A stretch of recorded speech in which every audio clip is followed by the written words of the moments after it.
Assalamu alaikum guys, welcome back. Last week we didn't have a video out because we were cleaning this beauty right here. As you can tell, we're actually pretty good now. I mean, this was like full of carbon deposits. This is cylinder number 4. You know, still a little bit of cleaning that we could still do, but cylinder 3, cylinder 2, cylinder 1 is almost like brand new. So that's pretty good. We used 1,000 grit sandpaper, wet sanding, to kind of get the block as clean as you see. I mean, it's still not perfect, but if you compare it to, you know, previous videos, this thing is like really good now. So what we're up to is we did remove the oil pan cover, which is the oil pan. And what we're gonna do this week is try to take out the innards of the engine. So what you're seeing here, we're going to probably try to take this out. We don't know how far we're going to get. It's pretty involved and complex inside. Once we get the oil pan cover off, you know, we'll come back to you and then show you where we're at. Alright, so what we're doing right now is taking off the flex plate off the engine block. This is proving to be quite a difficult task because number one, these bolts are it's attached to the engine stand in such a manner that we can't really get a socket or ratchet on it. So the amount of force that it's requiring to do this, it's a lot. So what we did is we're using a pin punch. This is probably not the right way to do it, but we're improvising. So we're using a pin punch in between here and the block to hold this from spinning so that we can apply leverage and torque here to spin open the bolt. It's not supposed to be that tight in there, but again, you know, we don't know when it was last serviced, so it's really stuck in there. We've cracked open, I think, 7 of the bolts, so we just wanted to show you the 8th one, what it requires, how much force it requires, so, you know, we'll show you that. Steven's going to come and help. Alright, Steven, have you ever said hi? It's okay.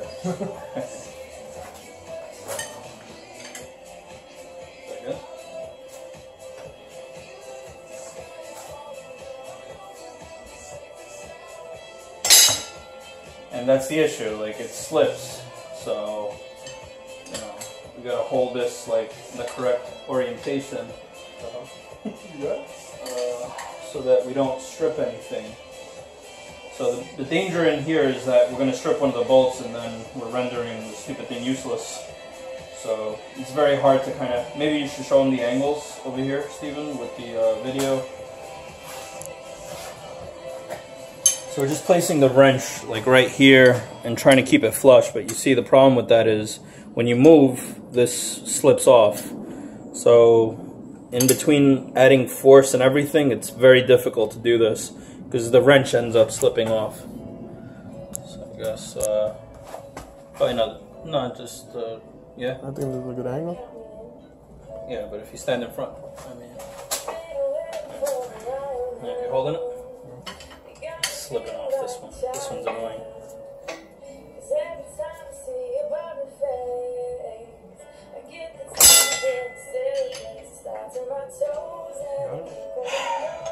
Yes, we got it. Is that it, or are we all loose? Yes, bro. Alright, we'll come back to you when we're a little slightly less nervous. Keep singing, bro.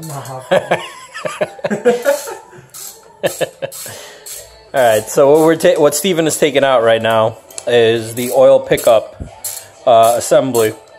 So what happens is you have the oil pan right here, and this thing is going to pick up and then go to something called an oil pump.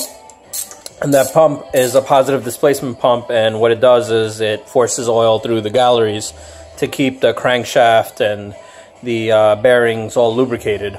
So that's really what we're doing. Then what we're going to do is take out the main bearing cap, which is located right here. There's a particular torque sequence, a loosening sequence to this as well. We have to take out 1/3 at a time. I haven't reviewed the sequence, but it's going to probably be like 1, 2, 3, 4, 5, 6, 7, 8, something like that. But we'll document it when we're up to it. But that's where we're up to. So let's take a quick look at what's in here. Don't know what you guys can see because it's hard to angle. But these are your main your connecting rod bearing taps. So this is what holds the piston. The piston is what is in the actual assembly that creates your compression on the engine combustion cycle. We'll go into the different cycles in a minute, or actually maybe in a future video, just to show you. It's hard to tell you about what's going on with it upside down. So come back to you later.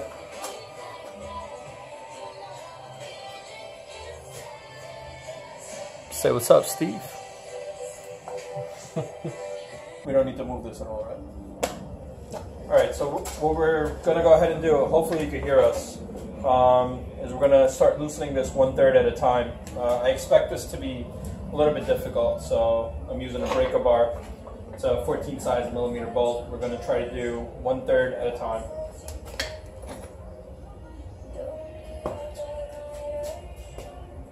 Move it this way a little bit. No, I need to get away from here. Actually, no, let's just move this over here like this. We still good? Yep.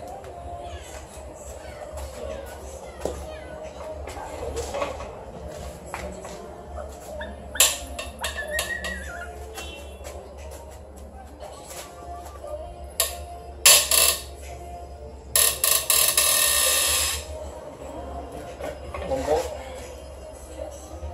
Second. Check if we're actually in view.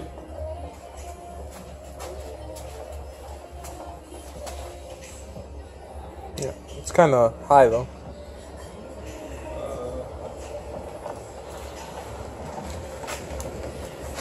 Just pause it while you adjust it. Go for it. So hold that. Ready?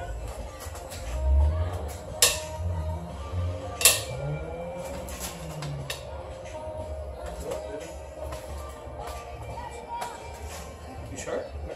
Check it again? I don't think so. What did we just do? We started with which one? Say again? I just did this. You sure? So 3 right here?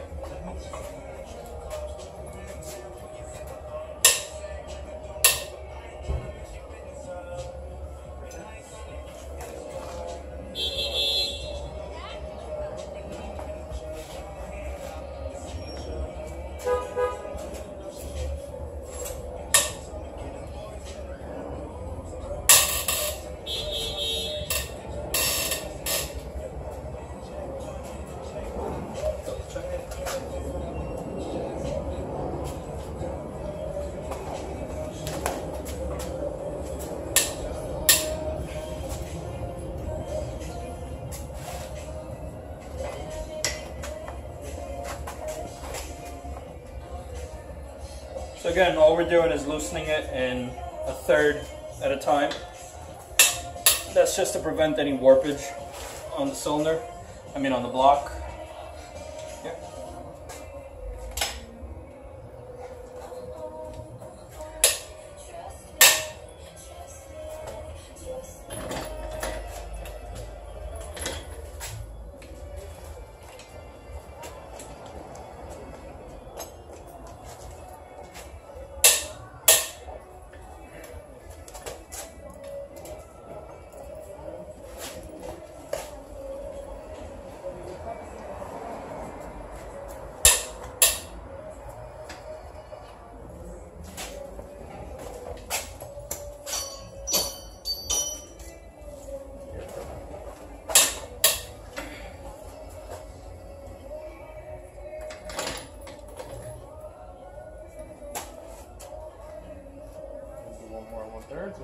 Yeah, let's do another round with 1/3, and then we'll use the regular 1/2 inch.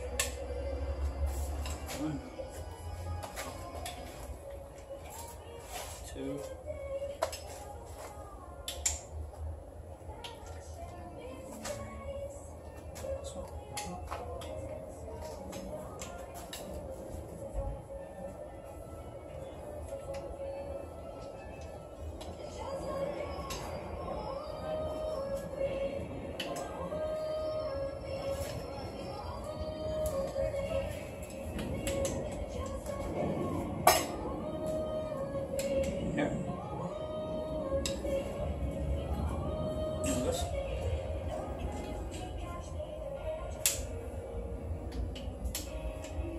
Are these bolts going to be different sizes?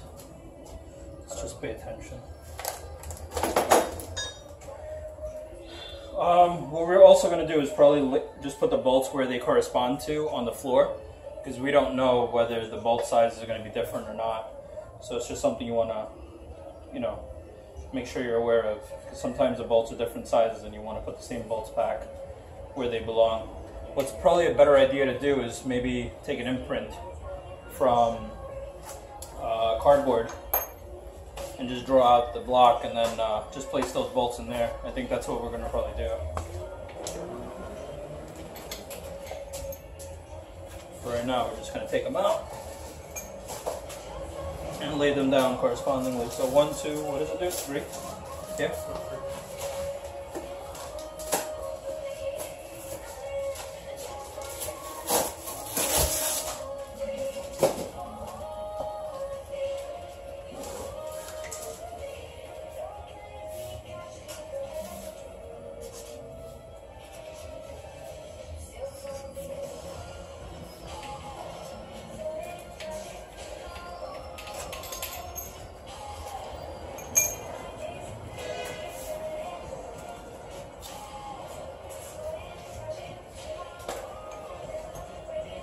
No, just poke a hole and just pop them in there.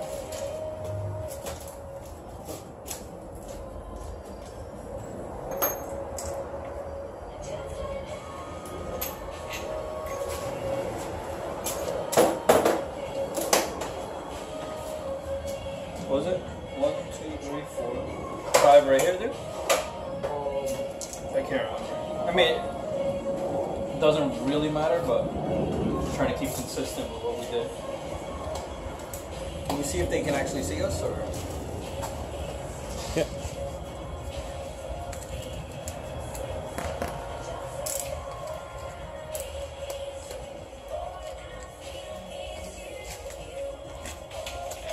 The box turned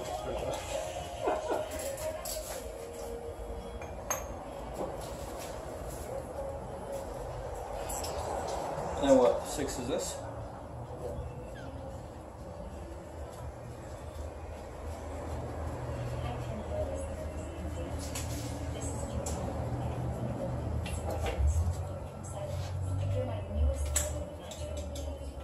Again, just taking this out by hand rather than using tools. No need to. It's already loose. 5, 6. This is 7? This one, right? Yeah.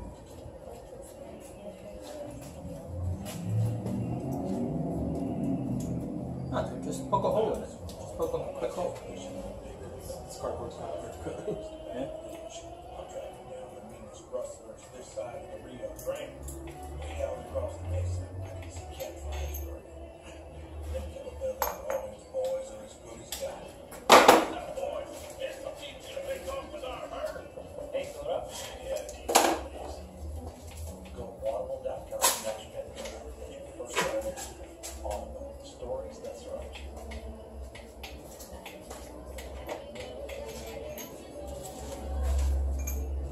And I think we said in a previous video, this is where a speed handle really would come in handy. But I'm Indian, so I'm cheap. So.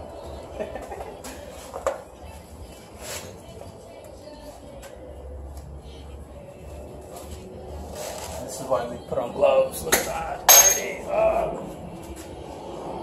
that fall off? Broken. That's not good.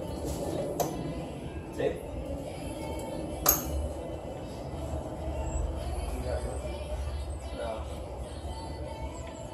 Or just work on the other holes first and then just leave that one aside and then fix it later.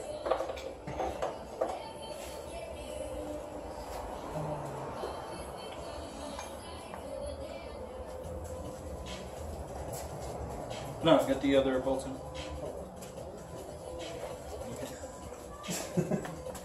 You know what you could do, dude? Just use a screwdriver. Seriously, use a quick screwdriver, just poke a hole, and just pop it in there. That's it. Yeah. That's all you gotta do.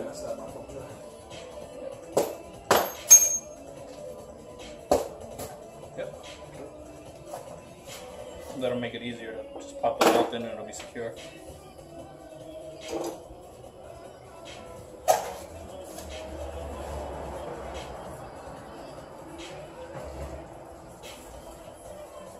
Do it like that. It's kind of...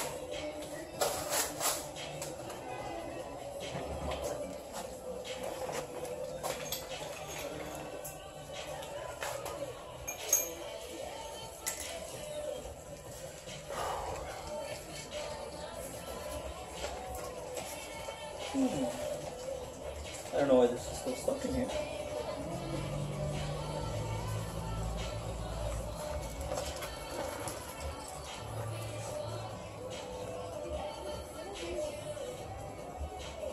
Do me a favor, pause the video so we don't bore them. Come back to you in a little bit. Alright, welcome back. So what we did before was we took out the main bearing caps. All we did was take it out in sequence, pull it out. We had to use a, what is that thing called? Torque? No, I don't know, whatever this is. It's escaping my mind. This is what it is. I forgot what it's called. I'm pulling a pry bar. Pry bar, there we go. Yeah, I think it's, you know, we haven't had sun in a week, so I'm kind of feeling awkward. So all I'm doing now is just taking this stuff off. These are the connecting rods and the connecting rod bearing caps. So this holds the piston to the connecting rods, to the crankshaft. And what we're going to do is loosen this and then push it down. And we also marked it with whiteout just so we know exactly where it's going. Yeah. So you don't want to mess these up. Yeah. So what we're going to do is as soon as we take out these bolts and we bring the piston down, we're going to reattach this and make sure that we don't take anything out of order. It's very important to keep this thing in order and exact orientation that it was set up in. So all I'm doing is taking this down. Might need help to hold this.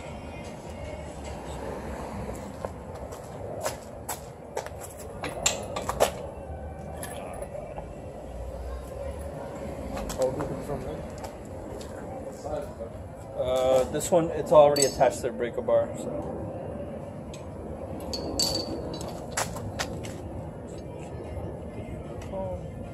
Alright, so yeah, just hold that.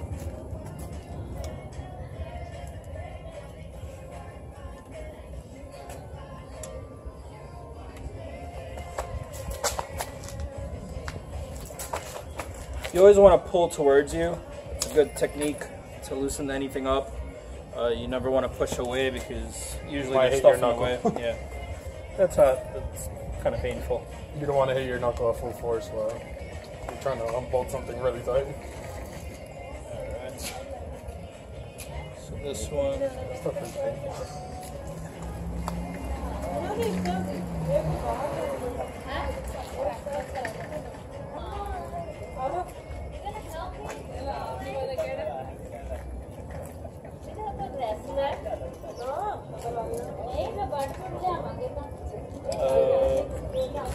Yeah, let's pause it for right now so we figure out a strategy. So we're coming back to where we left off.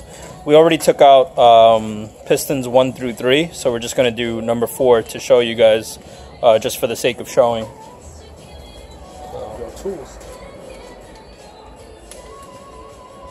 You want to just take a quick look, see it's actually getting it? I'm not sure if it is. Your hand's in the way, bro. Like really badly, or? Like you can't see the piston now.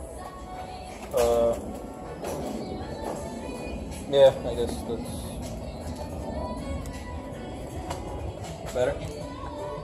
All right, just trying to adjust the camera so you got a good viewpoint of what we're doing, so you can kind of see. Is that good? Sure. All right.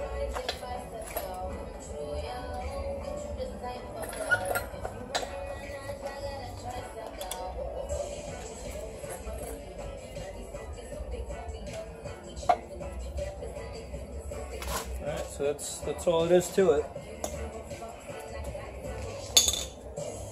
Again, I'm trying to keep everything, bolts, nuts, whatever it is, all together. I don't want to mix up any of these. They're aligned a certain way. I want to keep that alignment. To get this out, just tapping lightly with a hammer. Rubber mallet. Yeah, rubber mallet. You don't want to hit any metal piece. Oh, that was easy. The lightest one. So keeping this with the numbers this way. And you have them labeled again with the whiteout? Yeah. And then just supporting over here so we can grab the piston when it falls. The bearing. Okay.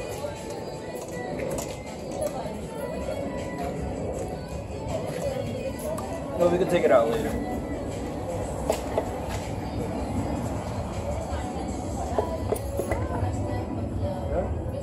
Yeah, still need to.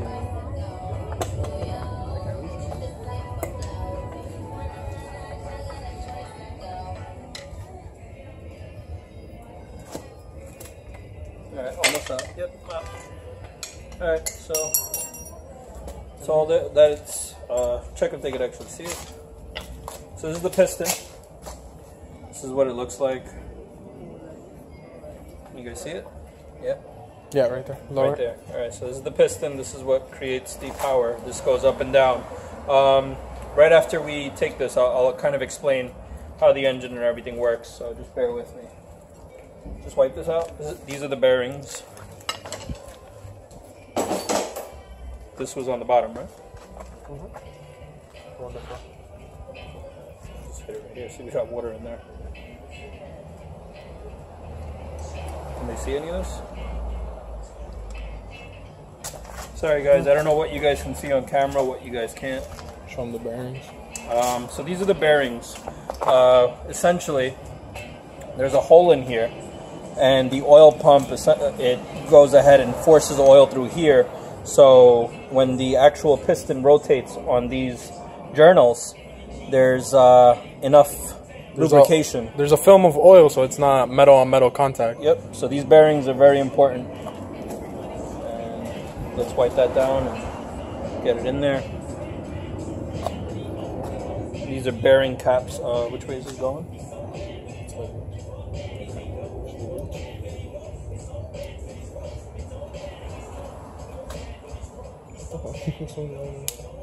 Cool. Is it in the hole? There you go. Alright. Now we're just... This is the right way, right? Just label this number 4. And then, It's already labeled. Alright, and then just wipe your hands, and let me get the towel too. And then we'll kind of illustrate to them how this engine actually works. So you'll probably need to, let me actually get the breaker bar so we could, actually let's rotate this too. Or we'll point out to them what the stuff is in here. Put it down and then What do you want? so let's point out the pieces here. Alright, so here again, we already told you, but just to recap, this right here is your crankshaft. What's lying on the actual engine block here, these are called the main bearings, or the main journals. And then you have your journal ends. That's what it's called, right? Rod journals? I'm pretty sure. Yeah, rod journals right here. So 1, 2. So here's your rod journals. And there's a third one at the bottom. The third and fourth, actually, since it's a Yeah. 4-cylinder engine. This is where your pistons are connected. So what essentially happens is this. You saw the piston, how it looks. The piston goes ahead and goes up in an up and down motion. So that vertical motion up and down. It goes kind of like your elbow. It's like Yeah, what you yeah, do. essentially. Show them with your hands, right? Yeah, this looks right. Yeah. So this rotary motion is converted into that up and down motion. That up and down motion, which I'll rotate the block so you guys can see.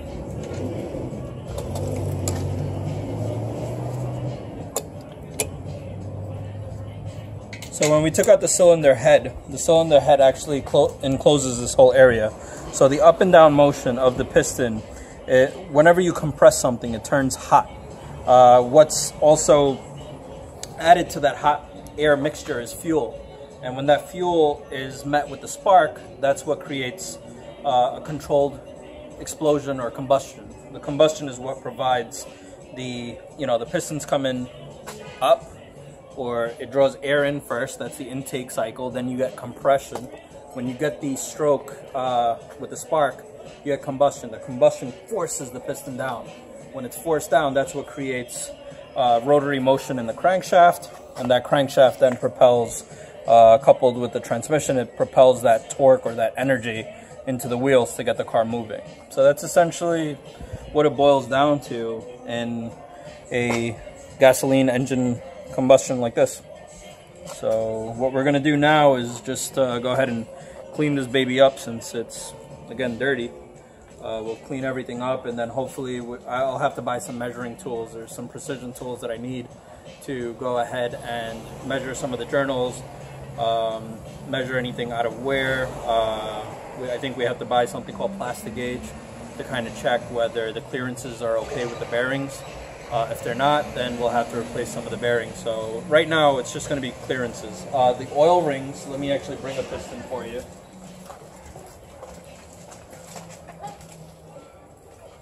So here's a piston, here's an example. So we have 3 grooves here. These grooves have something called oil rings in there. Well, not an oil ring, but it's a piston ring. So the oil ring is on the 3rd layer. There's three rings here. 1, 2, and 3.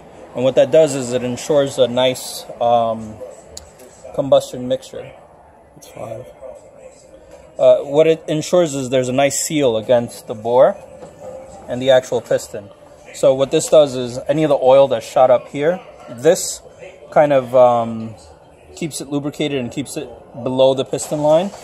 And these right here, they seal any of that heat or those gases from kind of flowing back into the block. We don't want that. That's called blow-by gases. So these rings are what contact this to kind of seal the combustion, so you get a nice, powerful combustion stroke. These would probably they probably need to be replaced. But we'll do some measurements once we get the measurement tools. So this right here is your piston. This is your connecting rod. This is your end cap for the connecting rod. This is your wrist pin, so when it moves inside the combustion chamber. Just like your wrist. Yeah, it's kind of like your wrist, and this is the intake side, right? So when we're going up, combustion starts at a particular angle, and when you thrust, it'll move down like this, and then move like this. So that's really what this is. Pretty cool stuff. See you later. So just so you guys appreciate, you know, what goes into actually cleaning this stuff up, it's not very easy. We're just using some, I don't want to give the brand away because then it's advertising, but we're just using this solvent, and that solvent kind of helps us get all the grime and gunk out of it. I don't know if you remember what it looked like before, but it's definitely doing a nice job. So we're definitely getting in there, and then we have this right here, power washer, to kind of help clean and lubricate the pieces. So far, this is the inside of the engine block. Steven has been doing a pretty good job with trying to get everything clean here. If you look at the previous video, you'll see this thing was like filthy, gunky, and had this nasty odor as well. So, you know, this actually makes it feel like pretty fresh, clean. These right here, what you're looking at, are the balance shafts. So there's one over there, and then there's one right there. These are the balance shafts. So what they do is they cancel out any vibrations that the crank makes, which is in the middle, and the balancing helps create, you know, less vibration, so you have a smoother ride in the engine. A 4-cylinder engine typically has more vibration than, let's say, an 8-cylinder engine.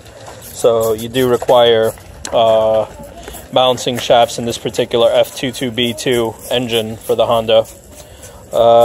Yeah, and he's spraying more of this, and we're going to give it a couple more passes with the power washer.